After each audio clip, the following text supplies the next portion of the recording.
हाय विद्यार्थियों, most welcome है omega online class में। आज हम लोग बिहार बोर्ड क्लास 12 का हिंदी दिगंत भाग 2 से गद्य भाग से दूसरा अध्याय यानी उसने कहा था अध्याय के सारांश को हम लोग डिस्कस करने वाले हैं। बिल्कुल बेहतर तरीके से जैसे हम लोग अभी तक पढ़ते आ रहे हैं किसी भी टॉपिक को, उसी तरह से इस टॉपिक को भी हम पढ़ने वाले हैं। और जो है मैं प्रयास करूंगा कि एक एक जो है पॉइंट को मैं आप लोग के सामने एक्सप्लेन करूँ अच्छे से। और प्लीज़ आप सभी लोग क्लास के लास्ट तक रहिएगा, क्योंकि आज के क्लास के बाद हो सकता है कि आपको यह चैप्टर दोबारा पढ़ने की ज़रूरत नहीं पड़ेगी। सबसे पहले हम लोग ये जो उसने कहा था जो अध्याय है, इसको पढ़ने से पहले सबसे पहले लेखक परिचय देख लेते हैं। लेखक परिचय यानी जो लेखक हैं इसके, उसने कहा था चूँकि ये कहानी है, लव स्टोरी है, तो इस कहानी के जो लेखक हैं चंद्रधर शर्मा गुलेरी, तो इनके जीवन परिचय को देख लेते हैं, उसके बाद हम लोग आगे बढ़ेंगे। ओके, तो सबसे पहले ध्यान दीजिए, यानी इसके इस अध्याय के यानी उसने कहा था अध्याय के जो लेखक हैं वे हैं चंद्रधर शर्मा गुलेरी। इनका पूरा नाम क्या है? तो चंद्रधर शर्मा गुलेरी। जन्म की बात की जाए तो 7 जुलाई 1883 में चंद्रधर शर्मा गुलेरी की जन्म हुई थी और जन्म स्थान था जयपुर, राजस्थान। राजस्थान में आप जानते हैं राजस्थान में एक जयपुर जगह है, तो वहीं पे इनकी जन्म हुई थी चंद्रधर शर्मा गुलेरी की। और 12 सितंबर 1922 को इनका निधन हो गया था। ठीक ना, 12 सितंबर 1922 का जो है ये चंद्रधर शर्मा गुलेरी जी की मृत्यु हो गई थी। मूल निवास की बात की जाए यानी इनका मूल निवास कहाँ था, तो इनका जो मूल निवास था वह था हिमाचल प्रदेश के कांगड़ा जिले में गुलेर नामक गांव में। ठीक ना, हिमाचल प्रदेश के कांगड़ा जिला था। ठीक ना, और वहाँ पे एक गांव है गुलेर नामक गांव, वहीं पे इनकी जन्म हुआ था। पिताजी का नाम था पंडित शिवराम। ठीक ना, इनकी कुछ रचनाएं थी जिसमें सुखमय जीवन 1911 में लिखा गया था, बुद्धू का कांटा 1911 में ये भी लिखा गया था। उसने कहा था जो अध्याय है यह 1915 में लिखा गया था। इसको आप लोग याद रखिएगा, एग्जाम में पूछ लेता है, शायद इस साल भी पूछा था 2021 के एग्जाम में कि उसने कहा था अध्याय कब लिखा गया था, तो 1915 में। फिर एक खोज की खाल, पुरानी हिंदी इत्यादि और सारे इनकी कुछ रचनाएं हैं। ठीक है ना, लेकिन ये सब ही महत्वपूर्ण है। सुखमय जीवन, बुद्धू का कांटा उसने कहा था तो सबसे महत्वपूर्ण है, क्योंकि एग्जाम में अक्सर पूछता है। ठीक है, अब देखिए उसने कहा था जो अध्याय है क्या भाई, ये कहानी है। उसने कहा था जो अध्याय ये कहानी है और उसमें भी लव स्टोरी यानी एक प्रेम प्रसंग है, एक प्रेम कहानी है, प्रेम से संबंधित कहानी है। ठीक ना, तो चलते हैं हम लोग जो है इस कहानी को डिस्कस करने, इसके सारांश को डिस्कस करने। तो सबसे पहले ध्यान रखिएगा, ये जो उसने कहा था एक प्रेम प्रसंग है, प्रेम से संबंधित कहानी है, जिसमें जो मेन पात्र में 2 व्यक्ति हैं। इसमें दो व्यक्ति मेन पात्र में है। एक है सिख लड़की, यानी एक लड़की है जो सिख है। सिख मतलब जो हिंदू मुस्लिम सिख ईसाई होता है ना, तो सिख से है। और एक जो लड़का है उसका नाम है लहना। क्या नाम है? लहना सिंह। तो 2 व्यक्ति महत्वपूर्ण है इसमें, इस पात्र में। ठीक ना, लहना सिंह जो है अभी वो 12 वर्ष का था। कितने वर्ष का? 12 वर्ष का था। और जो सिख लड़की थी वह 8 वर्ष की थी। ठीक है, चलिए शुरू करते हैं। सबसे पहले एक एक चीज़ को आप लोग एक एक लाइन को ध्यान दीजिएगा। उसने कहा था मूलतः प्रेम कथा है, यानी उसने कहा था जो अध्याय है मूलतः पूरी तरह से 100% एक प्रेम कथा है, लव स्टोरी है। शुद्ध प्रेम का भावनात्मक अनुभव और इस प्रेम के लिए स्वयं की आहुति देने की कहानी है। यानी उसने कहा था जो अध्याय है ना, ये क्या है? यह शुद्ध प्रेम, यानी इसमें निष्पाप प्रेम, ऐसा प्रेम जिसमें जो है कोई गंदगी नहीं है, एकदम निष्पाप निश्चल शुद्ध प्रेम है। कैसा प्रेम है? शुद्ध प्रेम है। ठीक ना, और शुद्ध प्रेम का भावनात्मक अनुभव है। ठीक ना, इस प्रेम के लिए स्वयं की आहुति देने की कहानी है। यानी इस कहानी में जो है, इस कहानी में, इस प्रेम में यहाँ पे जो स्वयं की आहुति दिया गया है, यानी इसमें जो पात्र है ना लहना सिंह, वो अपने को आहुति दे दिया है ना, यानी अपने जीवन को न्यौछावर कर दिया है अपने प्रेम के लिए। इस प्रकार की ये कहानी है। लहना सिंह उसने कहा था कहानी का नायक है, जैसा मैं पहले ही बताया था आप लोगों को कि लहना सिंह जो व्यक्ति है उसने कहा था अध्याय का एक नायक है, एक पात्र है। वह अंग्रेजों के द्वारा शासित भारतीय सेना के 77 सिख राइफल में जमदार के पद पर है। ध्यान रखिएगा, जमदार के पद पर है कौन? लहना सिंह। यानी अभी देश आज़ाद नहीं हुआ था, ठीक ना, देश आज़ाद नहीं हुआ था, और अंग्रेजों के द्वारा भारत में जो भारतीय सेना चलाई जा रही थी, उस सेना में जो लहना सिंह था वह 77 सिख राइफल में जमदार के पद पर काम कर रहा था। 12 वर्ष की उम्र में वह अपने मामा के घर अमृतसर आया था। अब ध्यान रखिएगा, जब लहना सिंह 12 वर्ष की उम्र में था ना, तो वह अपने मामा के घर आया था अमृतसर, ठीक ना। अमृतसर एक शहर है, आप जानते हैं। तो अमृतसर आया हुआ था। उसकी मुलाकात चौक की एक दुकान पर एक सिख लड़की से हो जाती है जिसकी उम्र 8 वर्ष थी। अब चूँकि लहना अपने मामा के घर अमृतसर आया था और एक सिख लड़की से उसकी मुलाकात हो जाती है जिसकी उम्र 8 वर्ष थी, और मुलाकात कहाँ पे होती है? तो चौक की दुकान पर, यानी चौक होता है ना, चौक चौराहा, तो उसी चौक चौराहे पे जो है एक सिख लड़की से मुलाकात हो जाती है जिसकी उम्र 8 वर्ष थी। और ध्यान रखने वाली बात है कि वह भी, यानी वह जो लड़की थी, वह भी अपनी मामा के घर अमृतसर आई थी। यानी दोनों लोग, जो लहना सिंह नायक था वह भी 12 वर्ष की उम्र में अपनी मामा के घर अमृतसर आया था, और वह जो लड़की थी वह भी 8 वर्ष की उम्र में अपनी मामा के घर अमृतसर आई थी, ठीक ना। और दोनों लोगों की मुलाकात जो है वह कहाँ हो जाता है? तो चौक की दुकान पर दोनों लोग मिलते हैं। लहना सिंह लड़की से पूछा तुम्हारी कुड़माई हो गई। देखिए, कुड़माई का मतलब होता है जो है सगाई। तुम्हारी कुड़माई हो गई, उत्तर में वो लड़की धत कहकर भाग जाती है, कहकर होगा, ठीक ना। यानी जब लहना सिंह उस लड़की से पूछता है कि अच्छा तुम बताओ कि क्या तुम्हारी कुड़माई हो गई, तो वो लड़की कहती है धत, और ऐसा कह के चली जाती है। यानी कुड़माई का मतलब सगाई। तो बताइए 8 साल की उम्र में किसी का सगाई थोड़ी होता है, इसलिए वो लड़की उसको धत कही और वहाँ से चली गई।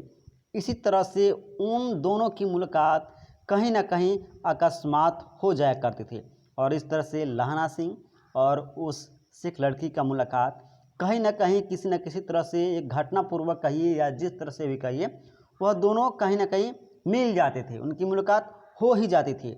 और हर बार की तरह और हमेशा की तरह लहना सिंह जो है पूछ लिया करता था उस सिख लड़की से कि क्या तेरी कुड़माई हो गई, यानी क्या तुम्हारी सगाई हो गई। हर बार की तरह वह लड़की धत में जवाब दिया करती थी, और इस तरह से जब भी वह लड़की मिलती थी और लहना सिंह पूछता था कि क्या तुम्हारी कुड़माई हो गई, तो वह लड़की जो है धत में जवाब देती थी और वहाँ से वो चली जाती थी। एक बार जब फिर लहना सिंह और उस लड़की की मुलाकात हुई, यानी एक बार और जो है लहना सिंह और उस लड़की का मुलाकात होता है, तो लहना सिंह उससे मजाक में पूछ लिया। तो मजाक में ही लहना सिंह ने उस सिख लड़की से पूछ लेता है कि क्या तुम्हारी कुड़माई हो गई, यानी क्या तुम्हारी सगाई हो गई। इस बार उस लड़की का जवाब संभावना के विरुद्ध आया, यानी इस बार वह जो सिख लड़की थी ना, उसने जवाब धत नहीं किया, धत में नहीं दिया। उसका जवाब अभी जो है लहना सिंह के सोच के विपरीत आया था। क्या कही? हाँ हो गई। यानी अब की वो लड़की जवाब दी थी कि हाँ मेरी कुड़माई हो गई, मेरी सगाई हो गई। बाद में लहना सिंह की मुलाकात उससे दोबारा कभी नहीं हुई। और चूंकि बाद में वो जो लहना सिंह था, जब यह सुना कि वह सिख लड़की जवाब दी कि हाँ मेरी कुड़माई हो गई, तो बाद में लहना सिंह उस सिख लड़की से दोबारा कभी मिला ही नहीं। रीज़न यह था कि लहना सिंह 12 वर्ष की उम्र में ही कहीं ना कहीं उस लड़की को पसंद करने लगा था, ठीक ना। तो जब उसके मुंह से ही सुन लिया कि उसकी तो कुड़माई हो गई, सगाई हो गई, तो फिर इसको दिल में जो है एक चोट पहुंचा और उसने दोबारा मिलने का प्रयास ही नहीं किया, ठीक है ना। चलिए आगे देखते हैं सारांश को। और यहाँ पे है कि तत्पश्चात, यानी इस घटना के बाद, यानी अभी जो हम लोगों ने देखा लहना सिंह और जो सिख लड़की थी, मिलते थे, लहना सिंह हमेशा प्रश्न पूछ लेता था, लड़की जवाब दे देती थी। इस घटना के बाद आपका जो अध्याय है उसमें जो है युद्ध के वर्णन किया गया है, युद्ध के बारे में वर्णन किया गया है, जिसमें लहना सिंह अपने साथियों के साथ बात करता है, जिसमें लहना सिंह जो है अपने साथियों यानी सैनिक साथियों के साथ बातचीत करता है। वजीरा सिंह लहना सिंह को बताता है, यानी इसमें वजीरा सिंह का भी उल्लेख किया गया है। तो वजीरा सिंह लहना सिंह को बताता है कि तुम इस भयानक जाड़े में भी बीमार बोधा सिंह को ठंड से बचने के लिए अपने दोनों कंबल दे देते हो, अपना बचाव नहीं करते। यानी वजीरा सिंह लहना सिंह से कहता है कि देखो लहना, इतनी ठंड पड़ रही है और इतनी ठंड होने के बावजूद भी तुम अपना बचाव नहीं कर रहे हो और अपना दोनों कंबल बीमार जो है बोधा सिंह को दे देते हो उड़ने के लिए। वजीरा सिंह कटाक्ष भरते हुए कहता है, यानी वजीरा सिंह कमेंट कर रहा है लहना सिंह को कि यदि तुम जाड़े की गिरफ्त में आकर निमोनिया से मर जाते हो, यानी अगर तुम्हें जाड़ा लग जाता है और निमोनिया की बीमारी हो जाती है और न चाहते हुए भी अगर तुम जो है मर जाते हो तो तुम्हारा बचाव मुरब्बे से भी नहीं हो सकता। यानी कमेंट कर रहा है, मजाक ले रहा है लहना सिंह का। फिर लहना सिंह कहने लगता है कि 3 दिन बाद रिलीफ मिल जाएगी, यानी 3 दिन बाद जो है रिलीफ मिल जाएगी, फिर वापस उसी फिरंगी मेम के साथ यहाँ बहुत सारे फल और दूध मिल जाएंगे। और लहना सिंह बात में कहता है कि कोई बात नहीं, इतना तो ठंड है भी नहीं और 3 दिन के बाद हम लोग को रिलीफ मिलने वाली ही है, और जैसे रिलीफ मिलेगी तो फिर हम लोग उसी मेम साहब के यहाँ चले जाएंगे। तो किस मेम साहब की बात कर रहा है, यानी जहाँ पे ये लोग गए थे युद्ध करने के लिए, वहाँ पे जो है एक मेम साहब थी, एक औरत थी जो इन लोगों को भोजन फल दूध देती थी, उसी की बात कर रहे हैं, जिसे दाम देने पर यह कहकर मना कर देती है कि तुम मेरे राजा हो, मेरे मुल्क को बचाने आए हो। यानी जब ये पैसे देने के प्रयास करते थे कौन, लहना सिंह और उसके साथी लोग, तो वह जो औरत थी वह मना कर देती थी और कहती थी कि तुम लोग मेरे जो है देश को बचाने आए हो तो मैं तुम लोग से पैसा नहीं ले सकती हूँ। इस तरह से बातों बातों में लहना कहने लगा कि 3 महीने पहले मेरे गांव में तुर्की मौलवी आया था और ये बातचीत हो ही रहा था। तब तक लहना सिंह अपने साथियों से कहने लगा कि 3 महीने पहले की बात है कि मेरे गांव में एक तुर्की मौलवी, ध्यान रखना मौलवी कहाँ का था, तो तुर्की का था, तो एक तुर्की मौलवी आया हुआ था और औरतों को बच्चे होने की दवा बांटता था, और औरत जो थी उनको कहता था कि ये दवा ले लो, इससे बच्चा हो जाएगा, और बच्चों को दवाई भी देता था। जो भी बच्चों को बीमारी पड़ जाते थे, बीमार हो जाते थे, तो उन बच्चों को दवाई भी देता था। यह कहता था कि जर्मनी वाले बड़े पंडित हैं, वे वेद पढ़कर विमान चलाने की विद्या जान गए हैं। और वह जो जर्मनी जो मौलवी था, वो क्या तुर्की मौलवी था, तो तुर्की मौलवी क्या कहता था, तुर्की मौलवी यह कहता था कि जर्मनी वाले बड़े पंडित हैं, बड़े ज्ञानी हैं, वे वेद पढ़ के जो है विमान यानी जो है जहाज चलाने के जो है विद्या जान गए हैं। गौ नहीं मारते, गायों को नहीं मारते, हिंदुस्तान आ गए तो गौ हत्या बंद कर देंगे। यह बात लहना सिंह अपने साथियों से बता रहा था।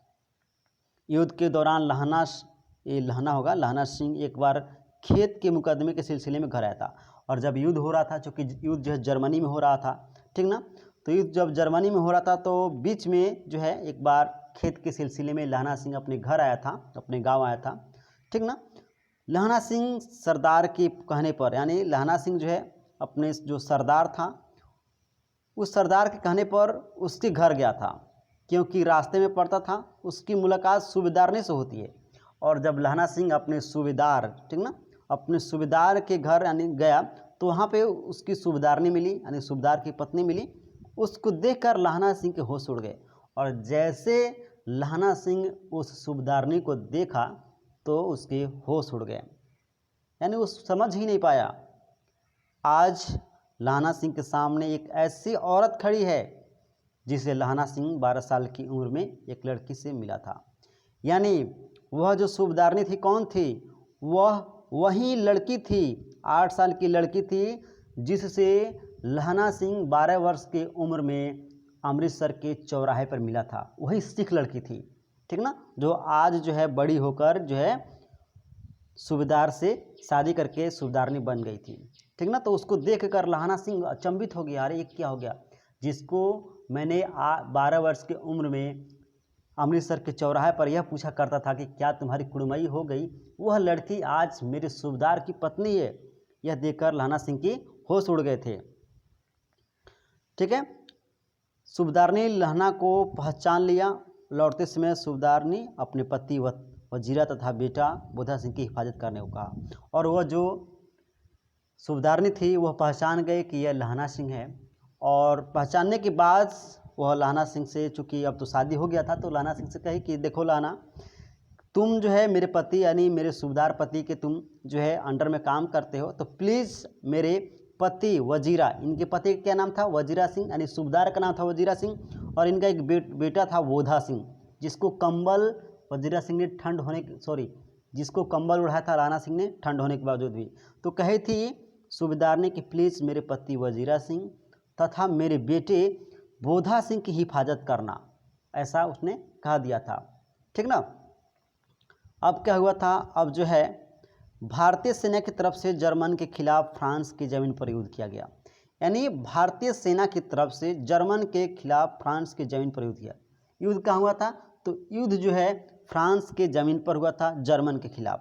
ठीक ना, जर्मनी के खिलाफ। तो युद्ध के दौरान खुद लहना सिंह जो है घायल होकर सूबेदारनी के पति और उसके बेटे की हिफाजत किया। क्योंकि युद्ध हो रहा था, तो युद्ध जब हो रहा था तो बहुत सारे जो है गोली बारूद चले, और उसमें लहना सिंह जो है सूबेदार को बचाने और उसके बेटे को बचाने के प्रति जो है खुद जो है घायल हो गया। घायल होने के बावजूद भी उसने क्या किया, सूबेदार और उसके बेटे जो है बोधा सिंह को बचाया।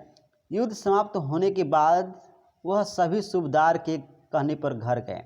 जब युद्ध समाप्त हो गया तो सूबेदार के कहने पर सभी सैनिक जो है घर गए, घर आ गए। आज फिर लहना का मुलाकात सूबेदारनी से हो जाता है, और इस तरह से जब घर लौट के आए तो चूँकि लहना सिंह घायल था ही, तो और उसकी मुलाकात जो है सूबेदारनी से हो जाता है, यानी वह सिख लड़की से होता है, जो अभी फ़िलहाल में लड़की नहीं थी, औरत बन गई थी।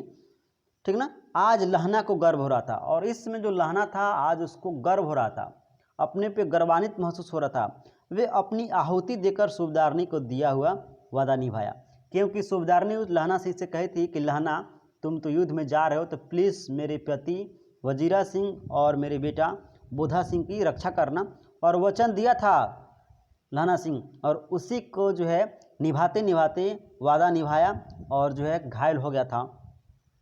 मौत के समय सब कुछ साफ दिखाई पड़ने लगा था, और जो है लहना सिंह मौत के जो है रास्ते पे था, मौत के मुंह में जाने वाला था, लेकिन उसको इसमें बिल्कुल जो है दुख नहीं हो रहा था, अपने पे अपने ज़िंदगी से पश्चाताप नहीं था, बिल्कुल उसे गर्व हो रहा था। सब कुछ उसको साफ साफ दिखाई पड़ रहा था कि किस तरह से हम जो है 12 वर्ष की उम्र में एक सिख लड़की से मिले थे, जो है 8 वर्ष की उम्र में अमृतसर के चौराहे पे मिले थे। हर एक चीज़ उसको स्पष्ट रूप से याद आ रहा था। इसमें लहना को अपनी बचपन की याद आ रहा था। लहना के शरीर से काफ़ी खून बह चुका था। इस तरह से लहना सिंह अपने अंतिम सांस वजीरा सिंह की गोद में लिया। एक क्वेश्चन पूछता है कि लहना सिंह की सांस जो है किसकी गोद में ख़त्म हुई, तो वजीरा सिंह की। ठीक ना। तो ये जो है लव स्टोरी कहानी है, जिसमें लहना सिंह और एक सिख लड़की के बारे में वर्णन किया गया है। और यह जो कहानी है, यह कहानी एक निष्पाप, निश्चल, शुद्ध प्रेम के बारे में है, जिसमें जो है किसी भी प्रकार की चाहत नहीं है, किसी भी प्रकार का जो है इच्छा नहीं है, सिर्फ शुद्ध प्रेम को दिखाया गया है। ठीक ना। इसके क्वेश्चन आंसर को भी हम लोग कर लेते हैं। इसके बाद जो है अगले चैप्टर में हम लोग ऑब्जेक्टिव क्वेश्चन करेंगे, इसका सब्जेक्टिव कर लेते हैं। पहला क्वेश्चन है कि लहना सिंह का परिचय अपने शब्दों में दें, या लहना सिंह कौन थे, या लहना सिंह की चारित्रिक विशेषता का वर्णन करें। बहुत बढ़िया क्वेश्चन है, एग्जाम में अक्सर पूछता है। ठीक ना। तो देखिए, लहना सिंह उसने कहा था कहानी का नायक है, यानी उसने कहा था जो कहानी के है उसके नायक लहना सिंह है, और वह जो भारतीय सेना जो अंग्रेजों के द्वारा चलाया जा रहा था उसमें 77 सिख राइफल में जमादार के पद पे था, और 12 वर्ष के उम्र में अपने मामा के घर अमृतसर आया हुआ था, और 12 वर्ष की उम्र में वह जो है 8 वर्ष की एक लड़की से मिला था, जिसका जो सिख लड़की थी। ठीक ना। रेजिमेंट में सूबेदार हजारा सिंह की पत्नी के रूप में मिली थी, और वही लड़की जो है 8 वर्ष की उम्र में जो सिख लड़की मिली थी, बाद में वही जो है सूबेदार हजारा सिंह की पत्नी के रूप में मिलती है। ठीक ना। वह उसके प्रति अपने निश्चल प्रेम को सहेजे रहता है, और इस तरह से जो है ये जो नहला सिंह है, लहना सिंह अपने प्रेम के प्रति जो है किसी प्रकार का गलत विचार नहीं रखता है, अपने निश्चल प्रेम को सहेजे रखता है, उसको सजो कर रखता है। प्रथम विश्व जब हो रहा था तो उसके दौरान अंग्रेजों के लिए भारतीय सेना की तरफ से लहना सिंह को जो है जर्मनी के खिलाफ फ्रांस की ज़मीन पर युद्ध करता है। यानी जब जो है प्रथम विश्व युद्ध चल रहा था तो उसी के दौरान जो है लहना सिंह को भेजा गया था भारतीय सेना की तरफ से, ठीक ना, जर्मनी के खिलाफ लड़ने के लिए, और फ्रांस की ज़मीन पर युद्ध हुआ था, उसी में गया था। और सूबेदारनी ने उससे पति हजारा सिंह और पुत्र बोधा सिंह को हिफाजत करने के लिए कहा था। और वह जो सूबेदारनी थी वह लहना सिंह से कहा था कि प्लीज़ आप मेरे पति हजारा सिंह और जो पुत्र बोधा सिंह की है उसको जो तुम लोग हिफाजत करना, ठीक है।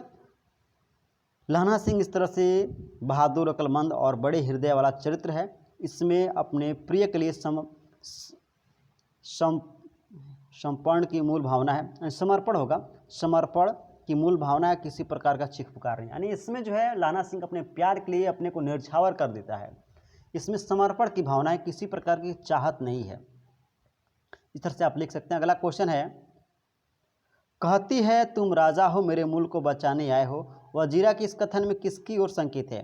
तो वजीरा सिंह की इस कथन में अंग्रेज महिला की ओर संकेत है, यानी जो अंग्रेज महिला यानी फ्रांस के जो रहने वाली है उसकी ओर संकेत है, जो भारतीय सैनिकों को फल दूध प्रसन्नता पूर्वक देती है और पैसे भी नहीं लेती है। दरअसल वह कृतज्ञ भाव से भरी है। उसका मानना है कि प्रथम विश्व युद्ध में भारतीय सैनिक ही जर्मन के खिलाफ उसके देश की हिफाजत करने में सक्षम है, इसलिए वह किसी प्रकार के पैसा वैसा नहीं लेती है।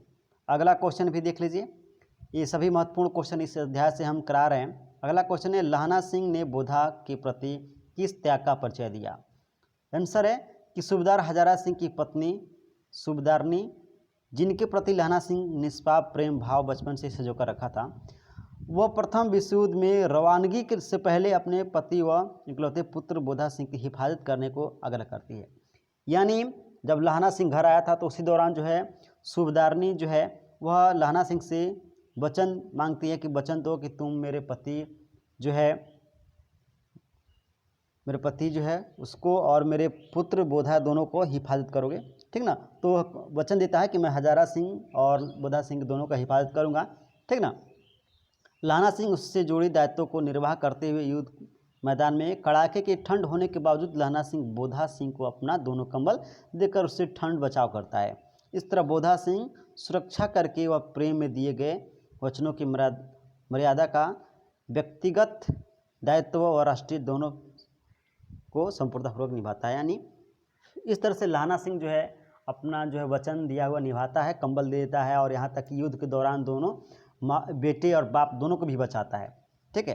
अगला क्वेश्चन है, लास्ट क्वेश्चन इस अध्याय से, उसने कहा था दिव्य प्रेम पर पुरुषर्ग की कहानी है या नहीं? यानी उसने कहा था जो अध्याय है यह एक दिव्य प्रेम यानी ऐसा प्रेम है जिसमें प्राणोत्सर्ग यानी प्राण भी चले गए, एक ऐसी कहानी है या नहीं? तो आंसर है हाँ, यह दिव्य आत्मोत्सर्ग की कहानी है। लहना सिंह ने जिससे मन ही मन प्रेम किया उसकी ना हो सकी, परंतु घटनाक्रम ने ऐसा मोड़ लिया कि बड़ी होकर हजारा सिंह की सूबेदारनी बनी। उसने लहना सिंह से अपने पति तथा पुत्र की बचाने की विनती कि लहना सिंह अब भी अपने दिव्य प्रेम को भूला न था। युद्ध भूमि में वह बाप बेटा दोनों को बचा ले जाता है, भले ही वह खुद मर गया है, लेकिन लहना का दिव्य आत्मोत्सर्ग है। यानी ये जो कहानी है ना, ये दिव्य आत्मोत्सर्ग है, यानी प्रेम में स्वयं को निछावर करने की कहानी है, क्योंकि जो है प्यार के लिए ही लहना सिंह अपने को निछावर कर देता है, ठीक ना। तो ये अध्याय था जिसको हम लोग सारांश डिस्कस किए, और अगला जो क्लास होगा हिंदी का उसमें हम लोग ऑब्जेक्टिव करेंगे इसके, ठीक ना। प्रयास रहेगा कि सारांश और आपका जो है क्वेश्चन, शॉर्ट क्वेश्चन जो है एक के साथ करा दें, ठीक है। चलिए, थैंक यू, गुड नाइट सभी को, मिलेंगे अगले क्लास में। प्लीज़ सेशन को शेयर कर दीजिएगा सभी लोगों के साथ।